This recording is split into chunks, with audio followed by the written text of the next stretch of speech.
नमस्कार दोस्तों, मैं विनय दुबे मुंबई से। सबसे पहले इस महीने की जो सबसे बड़ी इंतज़ार की खबर थी, आज चांद दिख गया और ईद की बहुत सारी शुभकामनाएं आप तमाम मेरे भाइयों को। आज देश के कुछ हिस्सों में आज ईद मनाई जा रही है, बाकी कल ईद मनाई जाएगी 14 तारीख को। मैं तमाम देश के उन भाइयों को जिन्होंने 30 रोज़े मुकम्मल किए, उनको मैं शुभकामनाएं देता हूं और इस ईद की ढेर सारी शुभेच्छा देता हूं मेरे पूरे परिवार की तरफ से।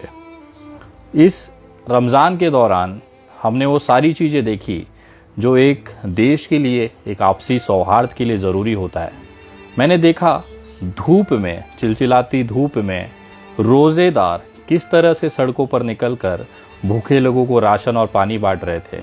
मैंने देखा रोज़े रखते हुए भी एक छोटा सा बच्चा किस तरह से लोगों को, उनके भूखे पेटों को निवाले बांट रहा था। ये खूबसूरती है इस्लाम की, ये खूबसूरती है इंसानियत की, और उसी खूबसूरती को मैं सलाम करता हूँ, उनके जज्बे को मैं सलाम करता हूँ।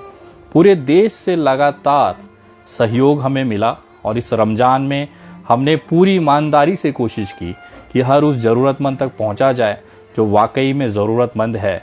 उसके घर पे भले अनाज का दाना ना हो तो हमने कोशिश करके वहाँ तक अनाज पहुँचाया, भूखे पेटों को निवाला पहुँचाया।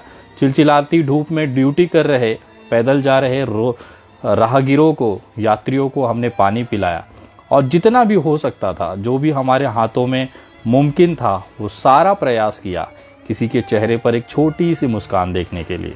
और मैं बता नहीं सकता इस पूरे मुहिम में, पूरे काम के दौरान, पूरे रमज़ान के दौरान जिस तरह से सड़कों पर निकल के हम लोगों ने काम किया, और सामने से जब एक मज़दूर धूप में काम कर रहा हो और जब वो पानी की बोतल को खोलता है और उसे पीता है 2 घूंट, उसके बाद उसकी आंखों से, उसके लबों पर जो मुस्कुराहट आती है, जो सुकून आता है, यही पाने की इच्छा में मैं पूरे रमज़ान सड़कों पर रहा।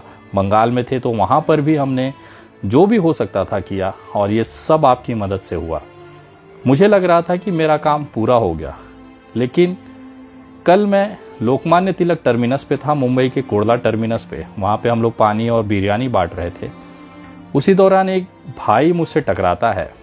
मैंने उसकी पूरी वीडियो रिकॉर्डिंग की, उसकी बात सुनी, लेकिन मेरी हिम्मत नहीं हो रही थी कि मैं वो वीडियो सोशल मीडिया पे डाल दूँ, क्योंकि उस भाई के बहन की जो शादी है 19 तारीख को, वो भाई वहाँ पर घर से ये बोलकर निकला था कि मैं मुंबई जा रहा हूँ और बहन की शादी में लगने वाले जो खर्चे हैं उसका इंतज़ाम करने के लिए मुंबई आया था। रिश्तेदारों ने उसे अपने घर पे नहीं रखा कोरोना के डर की वजह से। उस रिश्तेदारों के पास पड़ोसियों ने इतना दबाव बना दिया उस परिवार के ऊपर कि इस बेचारे को किसी ने भी पनाह नहीं दी। वो कुर्ला टर्मिनस पर एकदम बेसहारा, लावारिस हालात में वहाँ पर सोया हुआ था धूप में। जब मैंने उनसे पूछा कि क्या तकलीफ़ है, आप क्यों हैं यहाँ पर, और जब उसने एक एक करके अपनी बातें सुनाने लगा तो कहीं ना कहीं मैं इतना भावुक हो गया। मैंने सोचा कि इस बात को सोशल मीडिया पे रखना चाहिए, लेकिन उसकी कही हुई बातों को सुनने के बाद मेरी हिम्मत टूट गई। मैं अपने आप को इस कदर बेसहारा महसूस कर रहा था कि उसे मैं सोशल मीडिया पे नहीं डाल पाया। 19 मई को उसकी बहन की शादी है और शायद ये शादी नहीं हो पाएगी, क्योंकि उस भाई ने जो भी मुमकिन कोशिश थी वो किया। लोगों से मदद मांगी, जितने भी जान पहचान वाले दोस्त थे उससे मदद मांगी, और आखिर में उसके हाथ में थे केवल 1500 रुपये। ये मैं इसके लिए आपको बता रहा हूँ कि ऊपर वाला चाहता है कि अभी हमारा ये जो ईद है, हमारा जो रमज़ान है, आप जो हम सेलिब्रेट करने जा रहे हैं, अभी हमारा मकसद पूरा नहीं हुआ है। विनय दुबे को ऊपर वाले ने एक और मकसद दिया है कि बेटा, ये जो बेसहारा भाई है, जो जब मैंने उससे पूछा कि भाई एक काम करिए, ले 2000 रुपये और घर चला जा, तो बोला भाई मैं मर जाऊंगा, लेकिन ये हालत में मैं अपने घर वापस नहीं जा सकता। मेरे पिताजी जो कि पैरालिसिस है, 6 महीने से बिस्तर पर हैं। मेरी माँ है जो ये इंतज़ार कर रही है कि बेटी की बारात जाएगी, विदा हो जाएगी। एक बहन इंतज़ार कर रही है कि वो अपने नए जीवन की शुरुआत करने जा रही है, और उसका भाई मुंबई गया है, वहाँ से वो पैसे लाएगा और शादी हो जाएगी। यहाँ दहेज का कोई मसला नहीं है। लड़के वालों ने दिल खोल कर पूरी फ्रीडम दिया है कि आप हमारे 25 लोग आएंगे, उनको खाना खिला दीजिए, जो भी देना है आप लड़की को दे दीजिए। आज के ज़माने में भी ऐसा परिवार है, ये सोचकर मैं बहुत ही गौरवान्वित महसूस करता हूँ। मैंने लड़कों वालों से भी बात की, उनकी तरफ से कोई दबाव नहीं है, लेकिन फिर भी जो 25 लोग आएंगे उनको खाना खिलाना है, अपनी बहन को कपड़े देना है, बर्तन देने हैं, नई ज़िंदगी शुरुआत करने के लिए जो ज़रूरी चीज़ें हैं वो उसको देनी है। इतना तो कम से कम लगता ही है, और उसके हाथ में सिर्फ 1500 रुपये थे। मैं इस वीडियो के माध्यम से आप तमाम लोगों से कहना चाहता हूँ कि अब इस बहन की शादी की जिम्मेदारी हमारी है। मैंने संकल्प लिया है, चाहे जो हो जाए, चाहे जो करना पड़े, उत्तर प्रदेश में इस बहन की शादी हम खुद कराएंगे। और जिस तरह से अपनी बहन को हम विदा करते हैं, उसी तरह से ये बहन की जिम्मेदारी हमने ली है। मैं आप तमाम लोगों से कहना चाहता हूँ, ये जो शादी है कम से कम 1.5 से 2 लाख रुपए के आसपास का एवरेज बजट बना है, जो लड़के वाले से और लड़के वाले से बात करने के बाद मुझे समझ में आई है। क्योंकि छोटी सी जगह पे तो लॉकडाउन चल रहा है, 25 लोगों से ज़्यादा ये बारात नहीं लाएंगे। उसके साथ में जो छोटा सा गहना, छोटे से कान की 2 बालियाँ, छोटा सा एक चैन, एक अंगूठी और एक हल्का सा एकदम दूल्हे के लिए अंगूठी, ये तो मिनिमम देना एक ज़रूरी है इस परिवार के लिए। ऐसा इनका संकल्प है। और बिटिया को भी ये लगेगा कि उसके भाई ने, समाज ने मिल के उसकी शादी जो कराई है वो एक अच्छी एक शुरुआत है।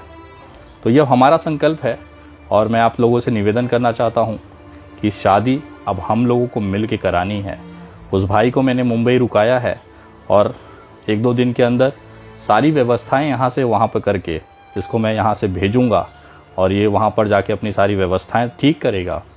मैं पटना के लिए निकल रहा हूँ, और वहाँ से सीधा उस बहन की शादी में जाऊँगा, और उस बहन की शादी से आप लोगों को लाइव मैं दिखाऊँगा कि आप लोगों की मदद से, मेरे टीम की मदद से हमने एक लड़की की शादी किस खूबसूरत तरीके से कराई है। उसको कहीं एहसास नहीं होने दिया कि उसका भाई मजबूर है, उसका पिता मजबूर है, उसका परिवार मजबूर है। समाज में एक संदेश देने का समय है, एक इंसानियत दिखाने का समय है। अगर हम सब एक हैं तो किसी बहन की डोली बड़े शान से, बड़े सुकून से उसके माँ और बाप के आंखों के सामने विदा होगी, तो कहीं ना कहीं ये एक पुण्य का काम अभी रह गया है, जो ऊपर वाला चाहता है कि हम और आप मिलके पूरा करें। अगर इस शादी की मुहिम में आप मदद करना चाहते हैं, वो भी ईद जैसे पाक मौके पर, ऊपर वाला हमें मौका दिया है कि जो भी हमसे भूल चूक हुई है इस पूरे रमज़ान, इस पूरे महीने, इस पूरी ज़िंदगी, एक लड़की का कन्यादान करके उसे आप सुधार सकते हो। तो कहीं ना कहीं मैं एक मुहिम पे निकल रहा हूँ। ऊपर वाला यही चाहता है कि इस बिटिया का, इस बेटी का, इस बहन का विदाई हम सब के हाथों से हो। तो क्यों ना इसे बड़े धूमधाम से, जिस तरह से हम अपने घरों में शादियाँ कराते हैं, अपने घरों में हम लोग इसे सेलिब्रेट करते हैं और विदा करते हैं अपनी बहन को, अपनी बेटी को, ठीक उसी अंदाज में विनय दुबे अपनी इस बहन का विदाई करेगा, और आप सब लोगों के सामने करेगा।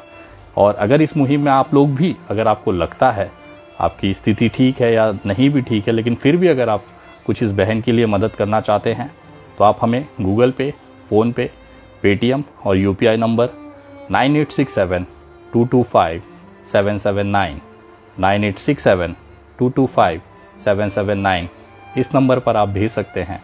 आपका भेजा हुआ 1 रुपया इस बेसहारा भाई को हिम्मत देगा, उस पैरालिसिस बाप को हिम्मत देगा, और उस माँ के आंसू से आपकी जो दुआएं निकलेंगी एक बेटी की खुशी को देखते हुए, उसका कोई अंदाज़ा भी नहीं लगा सकता।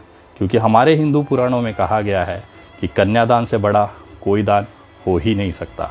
तो इस मुहिम पर मैं निकल रहा हूँ, और मुझे पूरा विश्वास है कि हम इसमें भी सफल होंगे। आज तक जब तक मजबूर लोगों की आह निकली है, हम लोगों ने मरहम लगाने का काम किया है, और एक मरहम इस बार ऊपर वाले के नाम भी लगाया जाएगा। बाकी इच्छा है, मैं अपना काम कर रहा हूँ। अगर आपको लगता है तो स्वेच्छा से, अगर आपको यकीन है, स्वेच्छा से आपकी दिल गवाही करता है, तो स्वेच्छा से आप मदद करने के लिए आगे आ सकते हैं। मैं तैयार हूँ इस बहन की विदाई के लिए। जय हिंद, जय महाराष्ट्र।